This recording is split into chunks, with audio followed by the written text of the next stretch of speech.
Caution, the Mark Gungor Show contains adult content intended for an adult audience. And, besides that, he's really weird.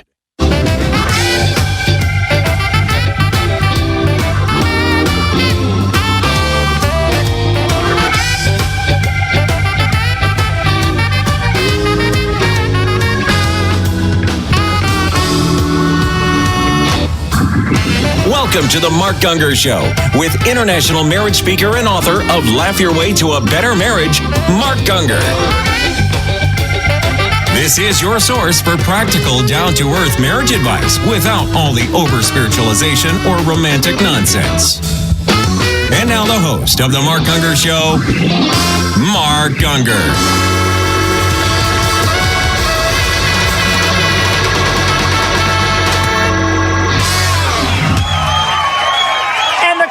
Wild with delirious joy. They've joined the Mark Gungor Show, the show that deals with all things concerning knowledge. Indeed, I'm your host, the one, the only Mark Gungor. Joining me, as always, the ever lovely and charming Lady Diane, and of course, the incomparable Philip James Gungor. Engineering the show, as always, the very talented but eerily creepy Timothy Robert Ray, pushing buttons, twisting knobs, and trying to stay awake during this incomprehensibly, immeasurably boring show. This is the show that handles your marital challenges, relational conundrums, and dating dilemmas that you can email to us at askask@markgungor.com. Today's Diane's birthday. This is being airing. Happy birthday to you! Happy birthday to you! She's only 78 today! Amazing! And you won't even be here. You'll be in South Africa. You won't even be around. And your wife always does something nice for me on my birthday, so it's going to be very sad. Your wife does something nice. She does. Because I don't do jack. Yeah, she's not even going to be here. Oh, poor baby. Poor baby, poor baby. Hearing of this. My birthday girl. Actually, we're coming over here. Your wife, Phil, is going to be taking my son's senior pictures on my birthday, the day that this is airing. Yes, that's very special. So maybe Phil will do something for my birthday. He does your senior picture after you graduate? He had his braces on. He's only getting them off, like, literally in real time tomorrow. He graduated yesterday, and he's getting his braces off tomorrow. And then he's going to do the pictures? He did not want his pictures. No. We took one to get into his yearbook. But I want pictures to put in my frame and to give to the family. So, and he didn't want braces on. So, although he's graduating, it's a mixed up mess. You asked. Don't sit there and snore. You asked. All right. I asked. Okay. You ever asked something in which you hadn't asked? Yes. You thought you were going to say something entertaining? Maybe? I don't know. Who knows? I was thinking. All right, what do you got there, Sunshine? Article says, what your phone reveals about your marriage. All right. When a spouse is defensive or secretive about his or her phone, it's usually a symptom of some kind of unhealthy behavior. It's not always infidelity, though inappropriate interactions with the opposite sex are certainly common among people who keep passwords from their spouse. When you don't give your spouse full access to your phone, you're essentially saying, I'm not giving you full access to myself. There are secrets I don't want to tell you, behaviors I don't want to reveal to you, or activities I don't want to share with you. You might pridefully believe that you have the right to keep secrets from your spouse, but any form of deception or secrecy in a marriage is toxic. The healthiest couples value transparency over personal privacy. When a spouse operates in secrecy, it creates distrust and disunity in the marriage. Secrecy is the enemy of intimacy. Every healthy relationship is built on a foundation of honesty and trust. So, if you've truly got nothing to hide from your spouse, give him or her the security and comfort of knowing that they have full access to your phone and everything else. Don't make him or her have to ask. Be proactive about promoting transparency in your marriage. If you're hiding something, get it out in the open. A painful truth is always better than a hidden lie. Your marriage is more important than your phone. I hope nobody ever finds my phone.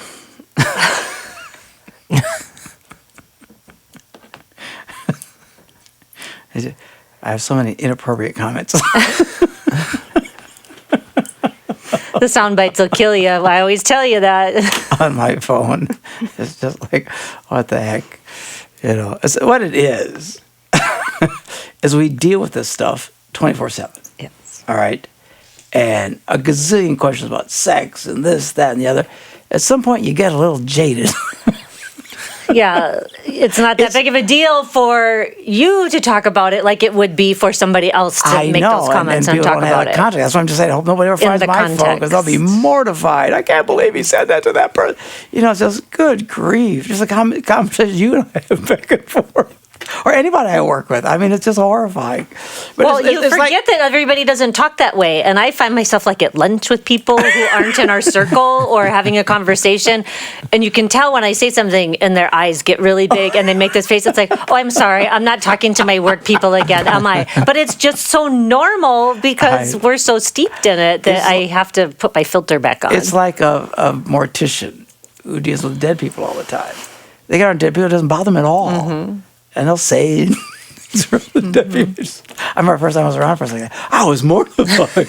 This is a dead body. How can you say that? He's dead. Yeah. It's like, okay, so we could make the argument, well, it shouldn't matter. All right, so I'm not perfect. I know it's going to shock a lot of people. I wasn't aiming this at you. No, I'm talking to the people out there who would be mortified. No, it's not you. It's the people if they ever found my phone. But the thing of it is that you don't have like a lock on it. Him. I made it about him. He's always about me. You don't keep your passwords, and that's what people do. No, you can't get in my phone. Get out of my phone. I'm not giving you the password. And there's people that keep their computers and everything locked down, and their spouses can't get on it. Well, that's a problem. That's not what you do. Yeah, no, you have all this stuff on it, but it's all open. I'm just saying. Guilty conscience over there, eh? There are so many things I would not want to see. You should see the text I send me and my preacher friends back and forth to each other. Yeah. I know people would be mortified. To us, it's hilarious. Yeah. Well, and then you accidentally send it to the wrong person. Oh, that's the worst. That's happened. That's the thing I hate about the iPhone. See, mine doesn't do that. You could be in the middle of sending a text to... You know why? My wife, and then while I'm texting, if you send the thing, if I'm sending to my wife, hey, baby, you got a nice butt, and if you send a text to Sam, it'll switch over to you, and you get the butt comment. You know why? Because you have a nice butt. I don't know. You have that screen thing where the message pops up on the screen, right? And you can reply right off of it. That's what does it? Yes, because I turn that off of my phone. Because this is crazy. I turn that off so that message doesn't come. I have to open my phone and go to my messages to do it. That's why you have that problem, because you're operating off of that screen pop-up. So. The other thing that's weird is... Welcome to old people talking about technology. We are old. Good grief. And the other thing that's bad is when you hit the wrong face icon, emoticon. Yeah. So I'm texting some dude, and then I'll put the smiley face, but I hit the kiss. The kissy. So I sent him a kiss. That's because our thumbs are too big. Like, I just sent a kiss to Jimmy Bratcher. Our thumbs are... Oh, Jimmy wouldn't mind. Our thumbs are too big, I know. So anyway... all that. Yeah, okay, I'll help totally you, old worthless man. Turn that off later. It's totally worthless introduction to the show. We will take a break. We'll be back with your emails. Hopefully come up with something of value so all your time is not completely wasted. We'll be back right after this.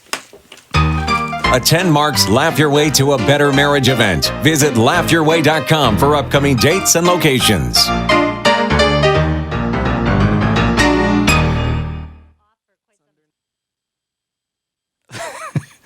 Mark Gungor here in my sparkly jacket, here to talk to you about Transition One, a one-year transition gap year program that we have for kids that are coming out of high school and before they go into college. Slow down. Take a year. The Bible says, seek first the kingdom of God, and all these things that you want will be added to you. Well, we think, oh, no, I got to get the stuff. No, you'll get the stuff. God wants you to get. God will help you get your stuff and do life. But slow down for a minute. You don't need to just rush off in a mad burst to try and get all the stuff you can from the world going to some college. And not everybody should even be going to college. There's a whole nother sermon. But for heaven's sakes, whatever you do, take a year. Slow down. Put God first. This is the most likely time that you'll ever have to take a year and just put God really first in your life. When you're going to do it? After you graduate from college? Not likely. After you get married? Forget about it. When you have kids? Are you kidding? Maybe when you're 65, but then you don't have the energy to go do it anymore. When else are we going to do it? It's the perfect time. It's the perfect time. Encourage your young people. They're freshmen right now. So it's great. Listen, I'm telling you, what I want you to do is, and there's several of these programs out there. I think you should come to ours. But whatever you do, slow down. Get into your kids' thinking. What we're going to do is you're going to go to high school, and then you're going to do a 1-year gap program where you're going to focus on your faith and life and how to do life. And then after that, you can go to college, you can do whatever else. It'll save you a lot of money. It'll help them focus. They'll be changed forever if you will do this. Go check out our website, transition1.org. Transition1.org. Slow down. Put Jesus first. See what that does for our young people.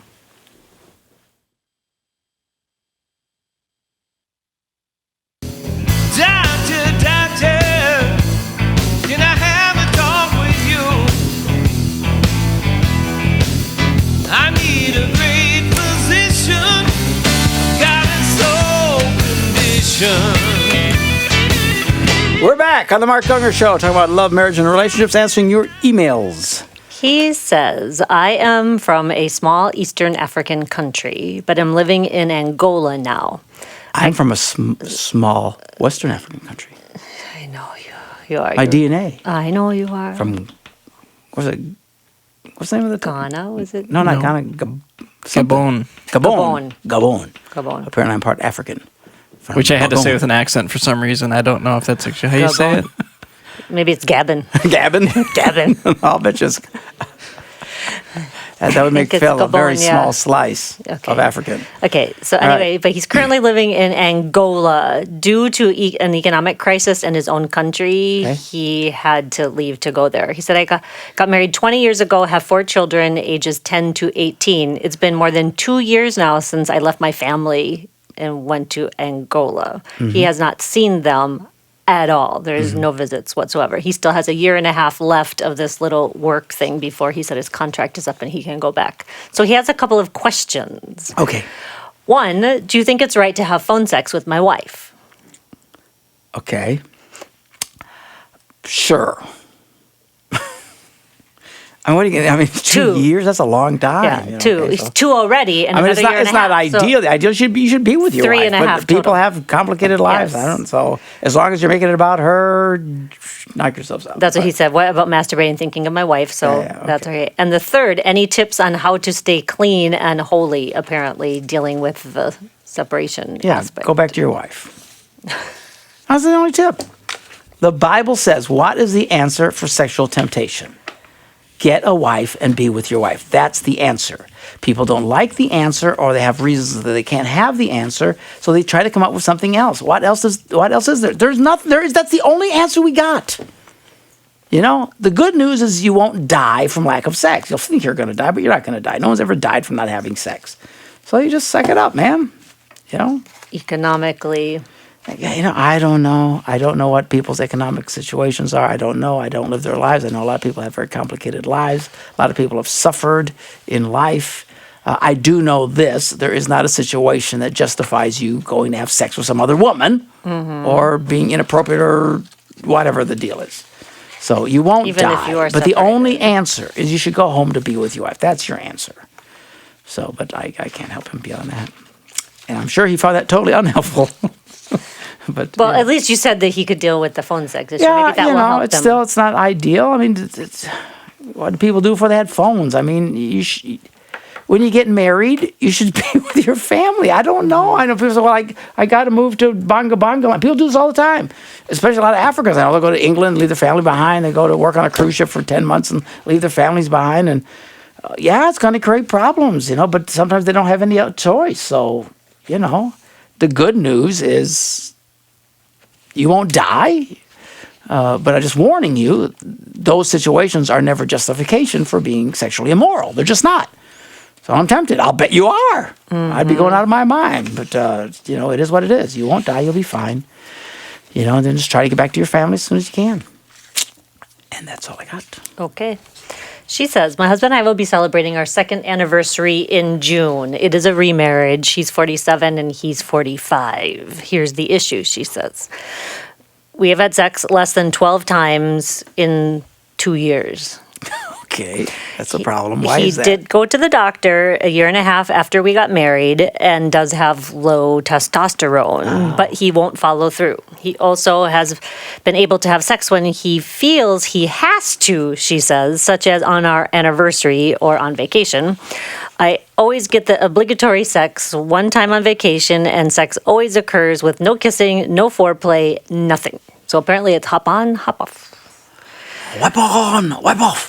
But he, Danielson, wipe on, wipe off. Wax on, wax. Wax on. Oh, so wax on. Sorry, not wipe on, wax on. Wax on, wax off. Okay. But he can perform when he chooses to, she says. This has led me to have really low self-esteem, built up resentment towards him, and I find myself becoming passive-aggressive at times. It bothers me so much, and it consumes my thoughts. I will not stay in this type of marriage, she says. Of course not, because you're used to walking away. You walked away before. That's what the problem with these people in the second marriage, the third marriage, the fourth marriage, the fifth marriage, the sixth marriage. They get, oh, man, I'm going to walk. You shouldn't be walking. You need to stop. She says, I'm not a quitter.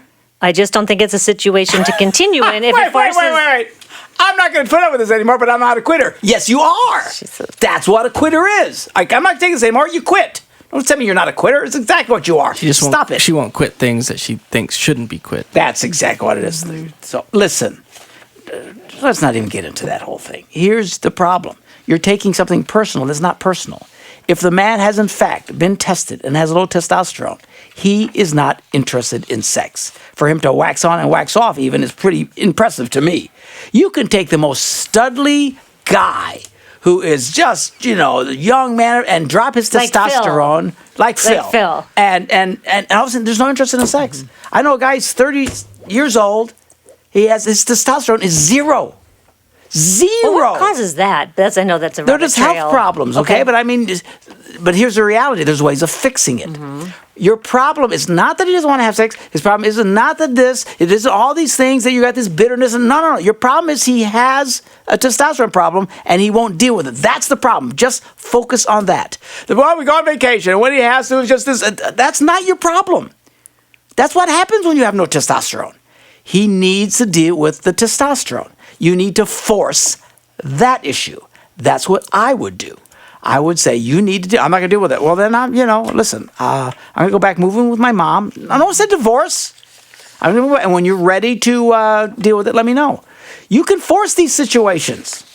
I'm not a big believer in divorce, but I'm a huge believer in separation. And I'm not talking legal separation. Nobody said legal. You get to a legal separation, it's just a version of divorce. That's what I'm talking about. I'm talking about you move out when you want to be responsible. Let me know. I'll be back. I'll be 20 minutes away, or whatever your situation is. Of course, they're all like, I can't do it. Yes, you can. And the reality is he will cave. He will change. He needs to take care. Now, why a guy wouldn't want to is beyond me.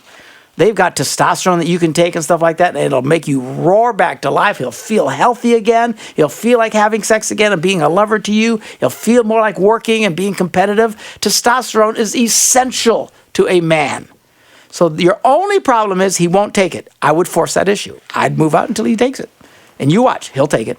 Because he'll call, oh, where are you? I told you, if you're not going to take your medicine for testosterone or whatever, I'm not going to stick around. Oh, you can't do that. Then he'll cave. They always cave. Do they not always cave? Almost. There's 99.9% of the time you might they have do. The one guy that's a psycho, but my money says he will cave. You don't make it about, I feel rejected. Don't make it about, we got to go on vacation. He does it when he has. Don't make it about any of that. You need to make it about you need to fix this problem. And let me say this to guys in general. The older you get, how old are these guys? 45 he is. 45. Yeah, that's still pretty young. I mean, you can get in your 50s and 60s. It's very common for men's testosterone to drop if they don't take care of themselves. And one of the biggest reasons, they eat too much. The more you go you're trying to eat food, the less energy you're going to have down in Willieville. All right? Willieville starts to fall asleep if men eat too much. If your belly starts getting bigger and bigger and bigger and bigger, I'm just telling you, it's the reality of it. And the other thing that was interesting when you did the thing with Patrick that caught my attention was the link between impotence, low testosterone, and the use of statin drugs, and how many people are on statin drugs for cholesterol, and that kills Willieville. I'm telling you, it's just... better to define a holistic approach to life than to take all these drugs. Granted, these drugs can save your life if that's what it takes, But a lot of these guys, this statin drugs, even they tell me to take statin drugs. Me too. My testosterone, my cholesterol is 240. That's really, it's higher than they're recommended, but it's not 400 or 600 and stuff like that. And besides, it's just one element of potential problem. It's just one part, because high cholesterol, along with blood pressure and smoking, but they get one little piece. I have none of those other things. One little piece. They want me to take these stupid drugs. I know, that me will too. Totally jack up my system. The answer is no. I don't take all that junk. So he needs to deal with it. It's a physical problem, and you guys, and you warning to my son and all these men as they get older, you can't keep just eating constantly and getting fatter and fatter and fatter and fatter. Pretty soon your testosterone at some point will start converting into estrogen. My estrogen's high, so I'm losing weight, okay? But if you don't pay attention to this stuff, it just turns into estrogen. Your testosterone level drops. You won't be interested in sex. Your wife will say, how come you don't pay attention to me? I don't even know the answer why. You have to have that hormone going in you. It's essential for a man. Are you saying I'm fat? You are fat. No. Your father's a little fat. That's what I'm saying. I'm trying to warn you. Don't be like your father. Which is your what do you call it? Your metabolism. Metabolism changes. And all of a sudden, I used to be able to eat 24 hours a day and never gain a pound. Me too. Not anymore. So I eat. I'm down to like a meal and a half a day now, just to get to a healthy weight. I'd like to eat all day long. Me too. But then it starts having these problems. It's life. It is what it is. The good news is eventually you die. All right? And then you go to heaven. But in the meanwhile, you got to pay attention. This is only one issue. You've got to force him to deal with his testosterone level. That's it. Ignore everything else. And if you got to move out to force him to do it, by all means do it. Go to a nice hotel. 1 weekend. I bet you in 1 weekend he'll change. 3 days. Money says in 3 days he will cave and he'll start taking his medication or do whatever he's got to do to fix the testosterone. Then he can become a healthy man again. Don't do all this. I'm going to leave. I can't take this anymore. How about you just... Here's the thing that ticks me off about these chicks. And I'm going way over the break. They won't do what I say. I'm not going to leave. And then, but then they'll wait and they get so frustrated they leave anyway. Yeah. And then she'll divorce They'll do the him. big leave. They do the big Not leave. the little leave. They don't the know big how to leave. do the little leave. Look at you're going to come home and don't do it when he's there. Always leave when he's gone. Otherwise, it turns into a bad situation. Mm-hmm. Come home, you leave a note for him.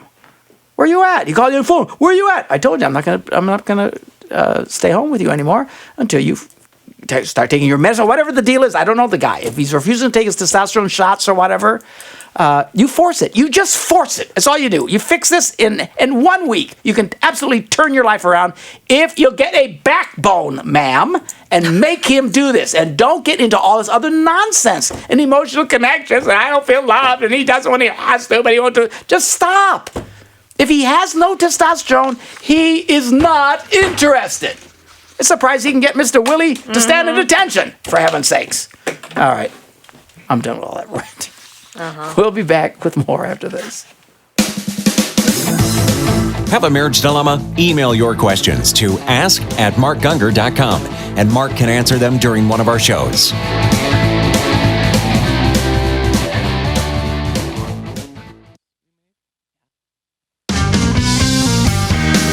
We're back on the Mark Gungor Show talking about love, marriage, and relationships. Just dealing with a question about this testosterone. Hormones. This is becoming more and more clear to me the more we deal with all this sex stuff and stuff. Without hormones, sex just doesn't happen. For a man, it's testosterone. For a woman, it's testosterone and estrogen and progesterone and all this stuff like that. You've got to have all this stuff there. Without that, it's like the chemicals that make you ignite it to get the explosion, right? If you can ignite and nothing's happening because the chemicals aren't there. If women's hormones are all jacked up, and a lot of women who struggle and they're never interested in sex, that's their problem. Every time a guy touches her, it doesn't even feel good. She's not interested because her hormones are all jacked up. Some of y'all really need to go to a doctor or go to more of a naturalist or chiropractor or something like that. They focus more on that kind of stuff. Get tested. See where your hormones at. If you don't have, that's what makes teenagers so crazy. Their hormones are just all at their max perfect thing, and they're just always going, nah. Well, that changes over time. We'll talk more about it in just a minute, right after this break. Caution, the Mark Gungor Show contains adult content intended for an adult audience. Oh, I don't know what to do. They don't know what to do. That's why they email me, Mark Gungor, Diane, Phil, talking about we're kind of stuck on this. I'm kind of stuck on this. That's okay. It's good, though. That's good. There's a whole thing about hormones. It is what's the analogy? I struggle with an analogy here. My brain's not clicking. If you want... To me, it's like the oil in an engine, that if you don't have the oil to make it go, to fire into the cylinders and all of that. It seems like he's trying to work something with, like, let's say you got a match. Yeah. But it's wet or the chemicals aren't, you pull a chemical out. You can it's not going to ignite. It can look like a match. You can strike it, but it never goes. The closest thing I can think of, I think of tannerite. You know what tannerite is? Okay, it's a powder. You know what tannerite is? Yeah, okay. It's a fun thing. He drinks tannerite for breakfast. He drinks it for that's right. guy. He's such a manly man. All right, you don't drink this stuff. It's basically it's an explosive. Okay, Yes. but it's an extremely stable. Yes. I mean stable explosive. That's why it's fun to play around with it. In America, those of you outside the country, you have a hard time relating to Americans in many ways. But America, a lot of people have guns. Everybody has guns. We love our guns, okay? So we go out, and it's legal in this country. You can have as many guns as you want. Some people have dozens cases. And some people don't like it. Some people, it's one of the big fights in America all the time, Anyway, one of the fun things, it's one thing to go out and shoot a target, bang, bang, try and hit a little ding or something like that. It's another thing to hit a target and it explodes. That's a lot more fun. Boom, it goes off. So tannerite is this thing that people buy, gun enthusiasts. They're little mini explosives. So you got to mix, it comes with two chemicals. You mix the two together, you shake them together. And I mean, you can shake it, you can hit it with a hammer, you can even shoot it with a handgun. It won't go off. They got stuff now that will. It's a little bit more for handguns. Have to check into that. It'd be kind of fun. But the original tannerite, it has to be a high velocity rifle that'll set off. It's got like over 2,000 feet a second kind of thing. Anyway, it's extremely stable. Once it's mixed, and then you hit it, boom, it'll go off, okay? It's a lot of fun. Okay, Phil and I have done this over at Greg Stubbe's place shootings. Watching them explode, it's all right. Now, so, here's the problem. If you don't have the right chemicals, you can shoot all day, it'll never go off. If you don't add the one, but you have a lot of the other, it won't go off. It's just not going to work. You have to have it. Once you have it, now it's ready to go off. Hormones is what is in our body that makes sex ready to and everything to start firing. That's what gets the juices flowing and the blood flowing and all this wonderful stuff that happens, which to a teenager happens when they don't even want it to happen. I mean, you're just jacked up all the time. Because their hormones are maxed out and they are young and they're healthy, and so much as holding a girl's hand with, I mean, and he's walking around with an erection for 3 days just because he held the girl's hand. I mean, it just is what happens. And the girl, she feels all this stuff, everybody knows what I'm talking about, okay? We don't want to talk about this stuff, but it's life, okay? Now, We don't want to talk about Yeah. I'm not going to talk about it. Talk about my erection, So anyway, this is real life stuff. This is what happens, and this is why, if you're a smart parent, you try to make sure they're not spending too much time together, because you're going to get, boom, it's going to go off, all right? So you get married and you're doing life, and this is why, even for women on a monthly deal, a lot of their cycles, their hormones get all out of whack. 1 minute you can touch her and it feels really good to her. Next minute, don't touch me! Because it literally doesn't feel good. And for some, it actually hurts when you touch something because it's that time of the month or whatever, and guys don't understand it because, guys are touch me anytime, it feels good to them. Women are different than because of the hormones. As long as a guy has his testosterone, nothing bothers him. Okay, that's full speed ahead. It can happen to young men, but certainly it happens to older men and to women where all of a sudden now they start having, because of bad eating or because of the drugs that you're taking to fix some other problem, starts messing with the hormones. Without the hormones being in place, you can listen to all my DVDs, you can buy Love and Respect, you can buy the 5 love languages, you can do all these things, and these people do that. They're desperate. They get all this stuff, which really they should just buy my stuff. But anyway, they get all this stuff, and they try, and it still doesn't work. And they think, well, I need counseling or I need an advisor. No, the problem is you've got a hormonal problem. You've got a big hormonal imbalance in a woman. You can do all the things we tell you to do, it's still not going to work. It doesn't mean that she hates you or that you're not communicating enough or all the stuff a lot of you people make it about that it's not. It's just if your hormones are right, it doesn't take that much. If your hormones have a little attention, a little stroking, a little foreplay, woo, everything goes flying and the blood starts flowing and everybody's ready to go. Okay? Men and women. But the hormones go off, you can do everything and it still doesn't work. And your answer isn't some emotional counseling or prayer thing or whatever. The answer, well, prayer to maybe get your hormones in balance. You need to go see a doctor, especially in Western culture, because we eat, especially in America, we eat too much. We eat bad stuff. Oh, just sucking sugar all day long, and it messes with you. When you get to the point where as a man, you don't function anymore, go check your testosterone levels. With a woman, it's, I'm not interested in sex anymore, no matter what he touches me. Get your hormone levels tested.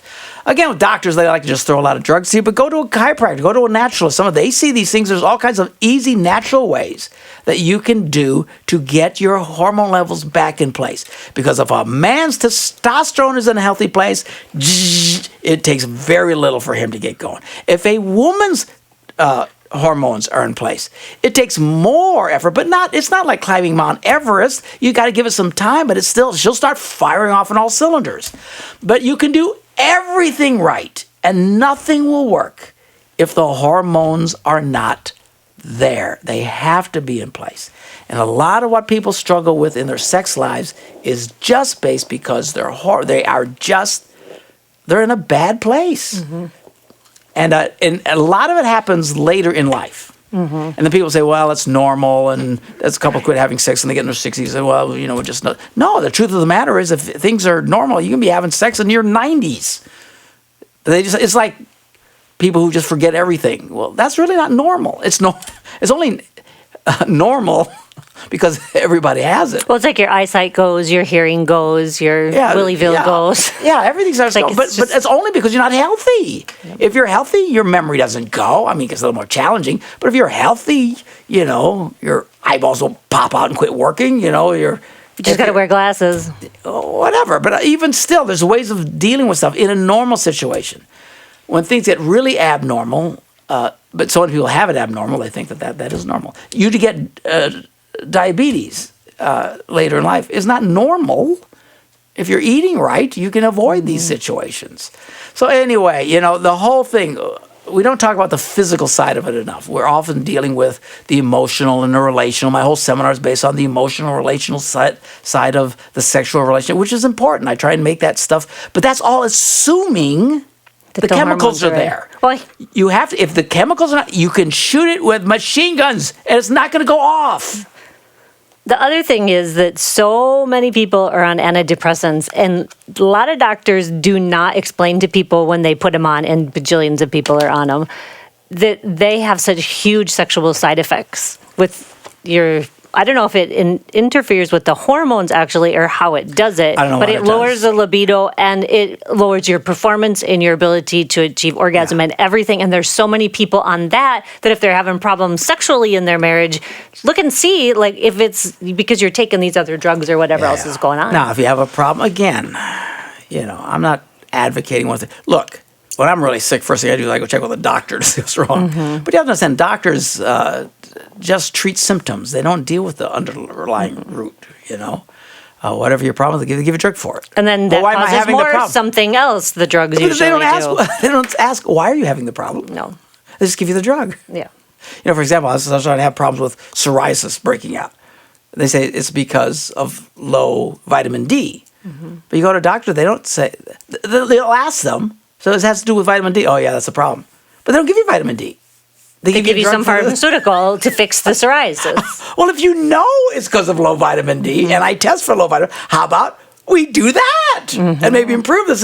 But I'm just saying, that's a medical. So they go in, whatever you're thinking, they almost don't care at all what the cause is. They're just trying to fix the symptom. They fix the symptoms, which is fine. Mask the symptom usually. Well, if you're in trouble and you need that, it's going to save your life. I get all that. But there's other symptoms. There's other ways of dealing with it for a much more holistic approach where you don't have to be taking all these drugs that mess everything up. But here's the reality is, if your physical situation is not in place, if those chemicals are not there, you're just not going to get the explosion. It doesn't happen. It won't fire. It won't. You try and light it, as Phil was trying to explain it. It won't ignite. You've got to ignite. You know, when I used to have my airplane, I sold it, but first thing you get in there, you want to get the engine to ignite. And away you go. If it doesn't ignite, you ain't going anywhere. Okay? And it won't ignite if the right things are not there. Again, when you're young, it's more automatic. It's so automatic. You're igniting all the time. When you don't want to. And you're igniting when you don't want to ignite, okay? I mean, and everybody knows what I'm talking about, right? The older you get, the less you start having, and if you start having real physical problems because of diet and lack of exercise, it's going to affect that. That's why you need to pay attention to these things. Really long answer. I hope it helps people, because all we ever questions that, and her question was, what do I do? And he doesn't care. We get so many. In fact, in the pile, there's a lot of women writing saying that their husbands just don't want to have sex with them. And I bet you if they went and got checked out, it could solve a lot of problems. Yeah, and that's the main reason today. You used to, when I was growing up, it was all about the men complaining their wives don't want to have sex. It's almost flipped today, at least in America. I don't know about the rest of you guys in Africa and the rest of the world, but Americans take so many drugs and so many things. It's affecting men negatively, and they don't. Another thing that affects men negatively is the masturbating and the porn. That's one of the fastest ways a man can deplete his testosterone. It's not normal sex. You want to empty your testosterone? Look at porn and masturbate. So you get all these things. Now we get all these complaints of these women. Their husbands don't want to have sex because they have dropped their testosterone levels through the masturbation problem or health problems, or they're 300 pounds overweight, or whatever the deal is. It's not a relational problem anymore. At some point, you have to get the physical part of it right. All right? If the chemicals are not there, it will not ignite. Okay, hopefully this is helpful. We'll take a break and be back with more right after this. Download your free Mark Gungor app today to see all of the latest from the world of Mark Gungor.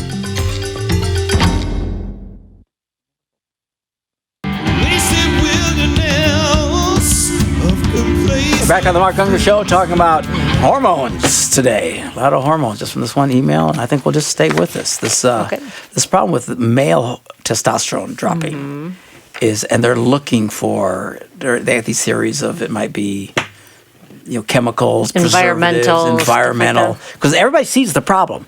But I'm telling you, they're ignoring, I think, the major issue, which for young men is this masturbating problem. There's no faster way to drain your testosterone, guys, than for you to look at porn and to masturbate, or just masturbate without looking at porn. It will drain you. It's not a normal sexual experience. It will drain you, leave you depleted, and you will not function. Time Magazine just had a big article on it. These young men, they turn 18, 19, 20 years old, they're finally with a girl, and nothing works. Nothing works. They're so jacked up in their head, but also their testosterone levels are not. We read once in Psychology Today, where the psychologists were asking, boy, has anybody noticed, because they're real sensitive, nobody wants to actually point it out, has anybody noticed that these guys, that when they stop the masturbating, because that's the only way you can fix a sex addict, they got to stop it. It's interesting, up to that point, they say, well, they can't stop. But when they're in trouble, all of a sudden, this medical community psychologist, you have to stop. And they write, has anyone noticed that when they stop, all of a sudden their energy goes up, that their voices deepen, their confidence, because their testosterone levels start going back up again. But they're afraid to touch it because it's a multi-billion-dollar industry, and most people do it. And nobody wants to point to anything that they're doing that might be problematic, but this behavior is really damaging men. And the older men, again, the weight problem, one of the jokes about getting older with guys is, man boobs, boobs. Do you know it's literally because their estrogen levels are spiking?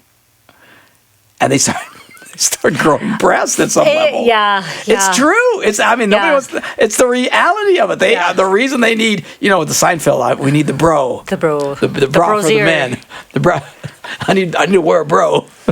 Because at some point it starts developing. It's not like a woman's going, but it actually starts getting, because their estrogen levels are so high, because their health is so bad, they're so overweight, the way they're eating and stuff, and at some point they start taking that testosterone your body is creating, turning it into estrogen, and it starts jacking way high, and you have all these problems.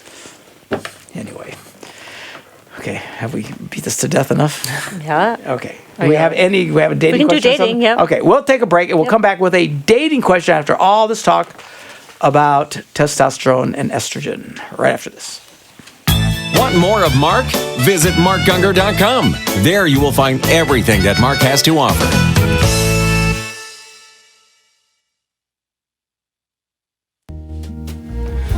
Do I dare let myself sit a while and ponder? Music of Michael O'Brien. Do I Check him out, dare? michaelo.org, answering a dating question. She says, I'm a young woman approaching 20, a proud virgin in every sense of the word. Going on a date would be a first for me. Honestly, dating seems so foreign, she says. Betcha her hormones are in a good place. I feel like I'd be so awkward. The poor guy would be looking for the nearest exit.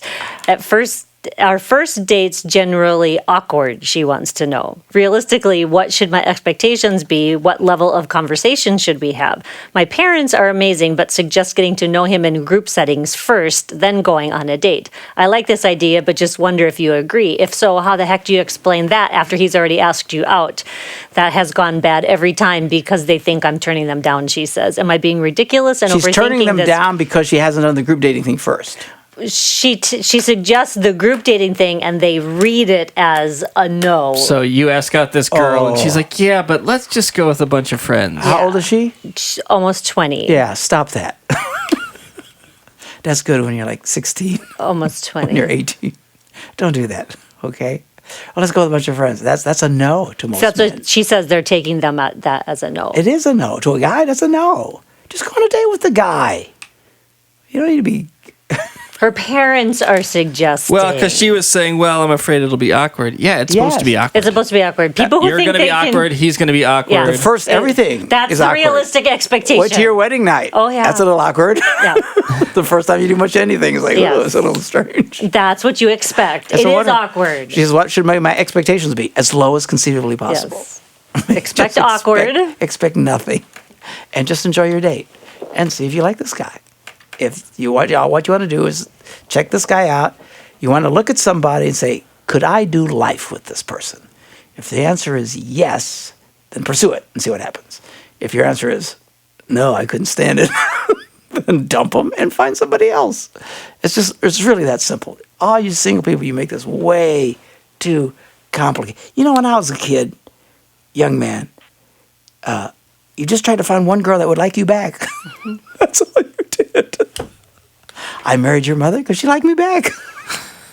It was simple. Woo! That was it. They don't do that today. There's 18 layers of crazy that people go through, and as a mother, so stinking old by the time they finally get married. And a lot of times that's because they finally give up on their expectations and get back to where they should have been when they were 18. Just relax. Could you do life? Can you picture yourself doing life with this person? That's all you got to ask yourself. Then start dating them and see. Take a closer look. You might change your mind a little bit further in, but just go on a date. 19, 20 years old, some boy asks you out. Don't say, well, yeah, but only with a group of people. At some point, it's a little insulting to a man. Mm-hmm. You know, he's going to think, what does she think? I'm going to rape her, or I'm an axe murderer or something. You know, hopefully they know you. If they know you and he's a nice guy, go on a date with him. That's a friend zone move right there. Yeah. Oh yeah, push you right into the friend zone. So, but if it's somebody that you absolutely do not know, like a blind date, or you meet them online or something like that, I would feel more comfortable having somebody else around. I If it's think you somebody just who's go a on the virtual- date with them. that's But a when I total say stranger. a date, I'm not saying get in the backseat of a car or Right. somebody. I'm not saying go over to his house and you and him all by yourself at his apartment. I'm not talking stupid stuff. I'm talking a date. You go out with a guy, you have dinner, you go to a movie, you go to, Bay Beach down here, go on the roller coaster, just hang out, talk, have a chat, and then go home without each other. Yeah. That's all I'm talking. That's not such a big stinking deal. You want to get a chance to know the person. That's all. And then if you want to do another date, and do a bunch of them, and at some point you start maybe taking it seriously. But that's all. It's really complicated. Apparently it is. So, but I would, of course, I'm 112 years old. I just can't imagine asking a girl on a date. She, well, yeah, but maybe with a bunch of friends first. Not if it was somebody that I What? knew. If it was someone that was a literal stranger to me, I would not go. Even at my age, I would not go someplace with somebody alone. I wouldn't. I'd say, let's go with my friends Mark and Debbie. Oh, okay. Or something like that. Or If it was how a about just stranger, I'm how about saying a total stranger. Or just lunch and a cup of coffee. And, Yeah, and I'll meet you something. there. Yeah. I would do that. Yeah, that's what I'm talking Yeah. about. Just, you got to get to know them. Maybe I'm just paranoid. No, a woman? I think absolutely. When it's somebody that you don't know that's a stranger to you. Like Yes. these girls are in college, they meet a guy in a class and he asks them out or something. I would do the let's meet you someplace or whatever. And I get that because not very many men have been raped by women. Right. It's quite a bit the other way around. I would get that. Yeah. A man doesn't worry about, Daniel, the last thing he's thinking, man, this girl's going to rape me. That's the last thing, I know. And but a young lady, you mean someone doesn't Well, and I don't know what her So you think, situation well, is. I don't know who this guy Is she friend zoning these guys that she knows? They're ones that she grew up with or that she's familiar with or something like that? No. Then I wouldn't do that. But if it's somebody's a stranger, I would. I don't, yeah. That's just me. And here's a bit of a problem, and I've talked about this in churches. One of the problems in churches is these young men and women spend so much time to each other, they start viewing each other. Not to pick on my friend here on the camera, Sisters. like a sister, brothers and sisters. That's what they do, and I get it. And that actually can be a bit of a problem. On the one hand, you do want someone that you really know really, really well, but you have to remember they're not your sister, they're not your brother, there's their shot. No, this is a really problem, mostly It for is. women. Because they're like, even "What's my guys can have it, but it's actually much worse for it because the woman, for some reason, they want to marry some guy they don't know. And look at the problem that brings. It's the mystery. I don't want to prince. marry. I know him too well. I don't know. Oh, I know. I know him so good. She wants to marry some psycho she doesn't know because it's more exciting, and then she has a problem. Better to marry someone you do know. All right, see ya. Bye, bye, boy. Have fun storming the castle.